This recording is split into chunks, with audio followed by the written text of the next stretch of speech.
Terbongkar Pak RT di TKP kasus Vina Cirebon menghilang, kesaksiannya bohong. Akhirnya terbongkar alasan mengapa Pak RT di TKP pembunuhan Vina Cirebon dan Eki, terkesan menghilang dari kasus yang saat ini kembali lagi viral. Diketahui, Vina adalah gadis 16 tahun asal Kampung Samadikun, Kecamatan Kejaksan, Kota Cirebon, Jawa Barat, yang tewas bersama kekasihnya, Eki, di Jalan Raya Talu, Kecamatan Talun, Kabupaten Cirebon, Jawa Barat pada Sabtu tanggal 27 Agustus tahun 2016. Keduanya menjadi korban penganiayaan geng motor. Satu di antara saksi kunci yakni seorang Pak RT, yang lingkungannya menjadi lokasi pembunuhan Vina Cirebon dan Eki. Ternyata Pak RT mengarang cerita saat di BAP kasus Vina Cirebon. Kebohongan itu diungkap langsung oleh teman terdakwa kasus Vina, Teguh. Teguh adalah teman dari Supriyanto. Dia mendatangi warung Bu Nining di Gang Bakti 2, Kecamatan Kesambi, Kota Cirebon, Jawa Barat bersama Pram pada Sabtu tanggal 27 Agustus tahun 2016. Teguh dan Pram datang ke sana untuk bertemu Supriyanto sekitar pukul 21 waktu Indonesia Barat. Tak berselang lama, Teguh dan Pram naik motor membeli nasi kuning di Majasem, Cirebon, Jawa Barat. Lalu beli nasi kuning 2 bungkus dengan Pram. Teguh sama Pram, katanya. Rombongan terdakwa kasus Vina ini kemudian bergeser dari warung Bu Nining ke rumah Hadi yang tak jauh dari lokasi. Sekitar pukul 21.15 waktu Indonesia Barat sampai pukul 21.30 waktu Indonesia Barat, Teguh dan Pram datang ke sana untuk lanjut nongkrong sambil makan nasi kuning. Lalu pukul 22 waktu Indonesia Barat, rombongan ini kemudian pindah ke rumah Pak RT. Di sana kata Teguh mereka memutuskan untuk tidur. Abis makan ke kontrakan Pak RT jam 10. Tidur, ada yang mainan HP. Gak kemana-mana lagi, katanya.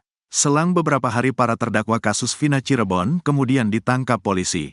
Gak ditangkap waktu itu Teguh PKL Andi Teja Berlian, Pegambiran, katanya. Walau tak ditangkap namun Teguh turut diperiksa penyidik kasus Vina. Teguh menekankan bahwa isi berita acara perkara, BAP, dirinya jauh dari cerita yang sebenarnya. Mencong, jadi Teguh cerita yang sebenarnya kayak gitu malah dibilang kalau gitu Teguh nanti ikut masuk, katanya. Menurut Teguh cerita dirinya beli nasi kuning bersama Pram justru yang dimasukkan dalam BAP kasus Vina Cirebon. Di BAP Teguh, nasi kuningnya gak ada, padahal Teguh bilang kayak gitu, katanya. Dalam BAP justru disebutkan bahwa Teguh dari tempat Hadi langsung pulang ke rumah Pram. Teguh tak disebut menginap di rumah Pak RT. Pasalnya Pak RT mengaku pada penyidik kasus Vina bahwa ia tak membukakan pintu bagi rombongan tersebut. Waktu itu kan Teguh bilang tidur di rumah Pak RT. Kamu tuh bohong padahal Pak RT tidak membukakan pintu. Jadikan Teguh gimana? Padahal Teguh tidur di situ, kata Teguh. Dedi Mulyadi pun menduga bahwa keterangan Pak RT memiliki kaitan penting bagi dirinya sendiri. Apa ada kaitan dengan keselamatan anaknya? Apa ada kaitan dengan anaknya Tang tidak ditahan? Kata Dedi Mulyadi ke Teguh. Teguh menerangkan, sebenarnya anak Pak RT, Kahfi, sempat diperiksa penyidik kasus Vina Cirebon. Kedengaran si Kahfi dibawa tapi dikeluarin lagi, kata Teguh.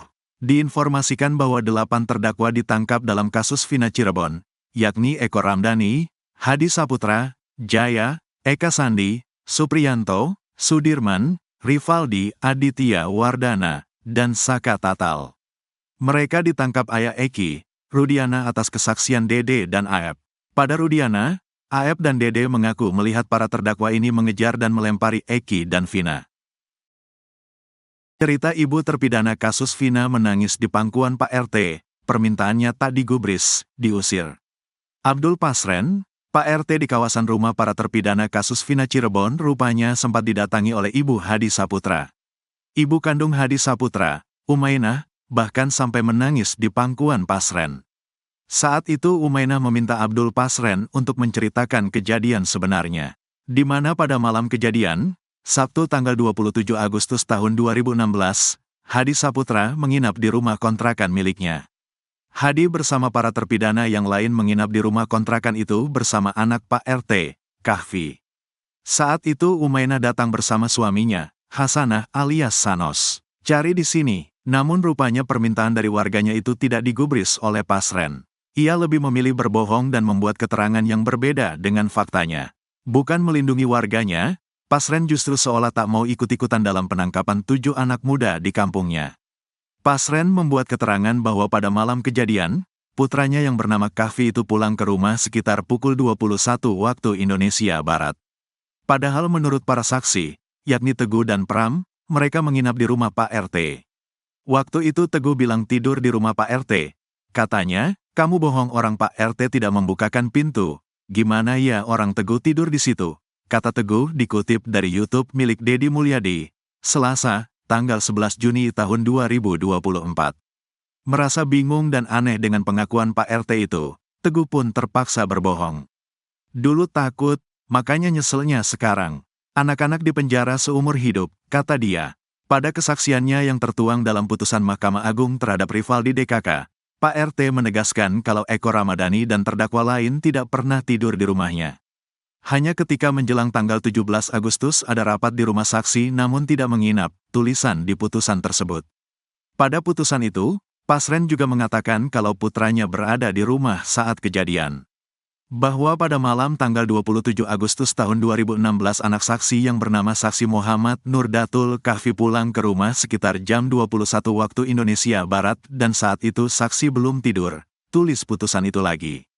Tak mau melindungi warganya, Pasren bahkan tak menggubris Ibu Hadi Saputra yang menangis di pangkuannya. Pada putusan itu, Pasren mengaku sempat didatangi oleh kedua orang tua Hadi Saputra. Bahwa keluarga Hadi datang bapaknya bernama Hasanah alias SANOS dan ibunya bernama UMAINAH pada pagi hari. Ibu dari Hadi menangis di pangkuan saksi sambil meminta bantuan saksi supaya anaknya tidak terjerat hukum, tulis putusan itu lagi. Namun rupanya tangisan Umainah itu tak mampu membuat Pasren luluh untuk mengatakan fakta yang sebenarnya. Pasren tak memberikan keterangan yang meringankan para terdakwa. Menurut Sadikun, Paman Eka Tatal, sejak saat itu Pasren diusir oleh warganya.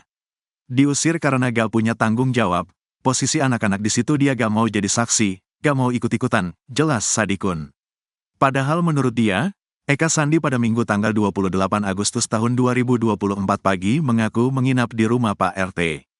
Katanya nginep di rumah RT situ, sama anak-anak, ungkapnya. Isi bagasi motor Pegi yang disita polisi, disebut terkait kasus Vina Cirebon.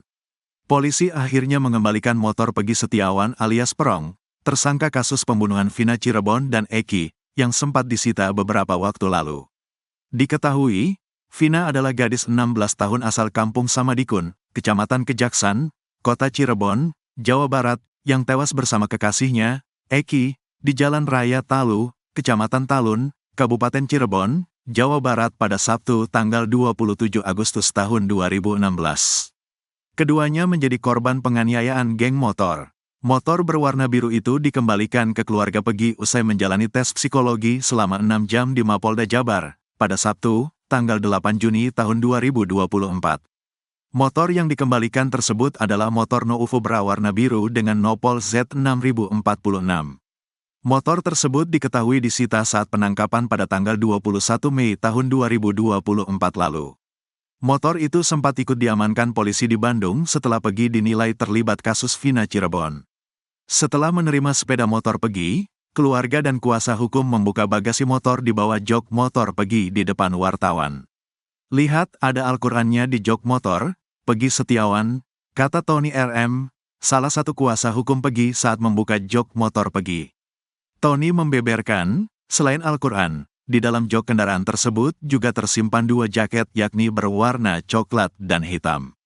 Ini baju-bajunya Pegi berwarna coklat dan hitam, kata Tony. Selain itu keluarga juga menemukan barang pribadi milik Pegi lainnya di dalam jok motor yakni baju hingga alat mandi. Sebelumnya, pihak keluarga telah meminta ke penyidik Direktorat Kriminal Umum, Dirkrimum, Polda Jawa Barat untuk mengembalikan motor milik Pegi. Tony RM kuasa hukum Pegi Setiawan menjelaskan alasan pihak kepolisian mengabulkan permintaannya lantaran motor yang disita Polda Jabar tidak ada kaitannya dengan waktu peristiwa yang dituduhkan oleh pihak kepolisian terhadap kliennya. Jadi ini motornya Pegi Setiawan yang pada saat diamankan itu menggunakan motor ini di Bandung, kata Tony. Jadi ini tidak ada kaitannya sebetulnya dan seharusnya motor yang Jupiter tahun 2016 belum dibalikin juga, kata Tony RM. Tony menyampaikan kendaraan tersebut sudah secara resmi diserahkan oleh penyidik kepada keluarga Pegi. Secara resmi telah diserahkan Primakan ada kunci sama STNK juga, ungkap Tony. Namun untuk ponsel dua saksi lain yaitu Bondol dan Suparman yang sempat disita penyidik belum juga dikembalikan. Kalau handphone saksi masih dipakai katanya, bilangnya 3 hari tetapi sampai sekarang belum dibalikin juga, kata Tony. Suroto pastikan di TKP pembunuhan Vina Cirebon dan Eki tak ada kamera CCTV. Suroto, 50, satu di antara saksi mata dalam kasus pembunuhan Vina Cirebon dan Eki, memastikan jika di TKP tidak ada kamera CCTV. Sebelumnya beredar di media sosial tangkap layar rekaman CCTV yang menunjukkan lokasi tempat Vina Cirebon dan Eki ditemukan.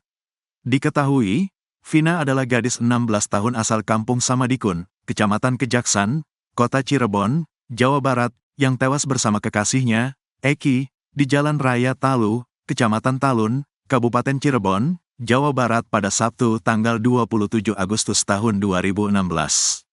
Keduanya menjadi korban penganiayaan geng motor. Di sini, TKP, penemuan korban Vina dan Eki gak ada CCTV. Adanya tepat di pinggir jembatan yang bawahnya jalur tol milik Jasa Marga, ujar Suroto, Jumat, tanggal 7 Juni tahun 2024. Namun, ia menyampaikan ketidaktahuannya keberadaan kamera tersebut, apakah mengarah ke titik penemuan korban Vina dan Eki. Saya kurang tahu kameranya ngarah ke titik penemuan korban Vina dan Eki, atau enggak, yang jelas ngarahnya ke jalan tol, ucapnya. Ketiadaan kamera CCTV di lokasi penemuan korban menimbulkan berbagai spekulasi mengenai apa yang sebenarnya terjadi pada malam kejadian. Banyak pihak berharap agar penyelidikan lebih lanjut dapat mengungkap fakta-fakta baru yang dapat membantu menyelesaikan kasus ini. Penemuan jasad Vina dan Eki di bawah jembatan Talun terus menghebohkan warga sekitar dan menjadi perhatian publik. Hingga kini, kasus tersebut masih menjadi perbincangan, khususnya terkait dengan langkah-langkah keamanan dan pengawasan di sekitar area tersebut. Sebelumnya, Suroto memberikan kesaksian terkait penemuan jasad Eki dan Vina yang tergeletak di jembatan Talun pada tahun 2016. Kejadian tersebut terjadi pada malam hari sekitar pukul 22 waktu Indonesia Barat saat Suroto tengah melakukan ronda di wilayah yang sering terjadi pembegalan. Ya, saya jelaskan kronologinya, jadi saya setiap hari pada tahun 2016 lalu sering berada di Polsek Talun sejak pukul 20 waktu Indonesia Barat. Tujuannya untuk berjaga dan berkeliling, karena pada waktu itu di wilayah sini, Talun, sering terjadi penjamretan atau pembegalan dengan sasaran orang pulang kerja atau perempuan, ujar Suroto. Pada malam itu, kata dia, cuaca gerimis dan Suroto melihat kerumunan orang di jembatan Talun. Ketika mendekat, ia menemukan 2 orang tergeletak di dekat median jalan. Jasad laki-laki ditemukan sekitar 2 meter dari median jalan, sementara jasad perempuan berada sekitar 5 meter ke arah sumber. Pertama jasad laki-laki itu berada sekitar 2 meter dari media jalan mengarah ke tengah jalan. Nah lalu jarak sekira 5 meter ke arah sumber itu titik perempuannya, dekat tiang lampu, waktu itu belum tahu kalau namanya Vina. Lalu jarak sekira 5 meter lagi di ke arah sumber lagi tergeletak motornya, ucapnya. Saat itu juga, Suroto mencoba memeriksa kondisi kedua korban. Pertama, yang saya lakukan pegang jasad laki-laki, saya tanya, Dedek itu sudah enggak jawab. Langsung saya vonis saat itu ini sudah meninggal. Lalu, saya ambil, copot tali, helm karena ikatannya mencekik ke leher, saya copot. Terlihat, wah ini benar udah meninggal, karena, berdarah banyak dan ngalir dari kepala dan dari badan, jelas dia. Pria berusia 50 tahun itu kemudian fokus ke korban perempuan yang masih hidup dan meminta pertolongan. Karena waktu itu, korban laki-laki, saya anggap sudah meninggal, saya langsung fokus ke perempuan, karena dia masih hidup, bilang tolong, tolong. Kata saya iya dek, sabar ya mobilnya, Ranger kepolisian, lagi meluncur ke sini, nanti diantar ke rumah sakit, katanya. Tidak lama kemudian, mobil polisi tiba dan mengevakuasi korban ke RSD Gunung Jati. Suroto membantu mengangkat korban bersama polisi. Saya saat itu ngangkat korban bertiga aja sama polisi. Sebelum saya angkat, sebelumnya, daerah sensitif korban perempuan, saya tutupin pakai jaket itu, rok itu tuh nyilak dan kemaluannya kelihatan. Waktu itu pakai rok dan celana dalamnya itu tidak sesuai seperti yang kita pakai, alias, melorot ke paha. Saya naikin dan saya tutupi pakai jaket lukanya di kaki, tangan. Kedua korban, banyak lukanya, ujarnya. Suroto merasa ada kejanggalan dengan luka-luka yang dialami kedua korban. Kalau mukanya, enggak laki enggak perempuan lebam semua kayak abis disiksa, dia apa gitu banyak luka. Eki luka di kepala ada, pas saya copot, helmnya, darahnya banyak waktu itu, yang jelas luka parah. Mukanya lebam semua, ucap Suroto. Menurutnya, kondisi motor korban tidak mengalami kerusakan yang signifikan. Banyak sekali pengguna jalan arah ke kabupaten pada berhenti semua, ngelihat tapi enggak ada yang menolong. Kondisi motor enggak rusak enggak apa karena ketika dinaikin, kendarain, ke polsek juga masih bisa, jelas dia. Tak hanya saat ini, pada tahun 2016 lalu, Suroto juga memberikan kesaksiannya dalam persidangan. Saya ikut sidang 2 kali. Saya sampaikan, waktu persidangan, sama seperti ini, enggak direkayasa, apa adanya. Seminggu setelah kasus selesai dipanggil, katanya.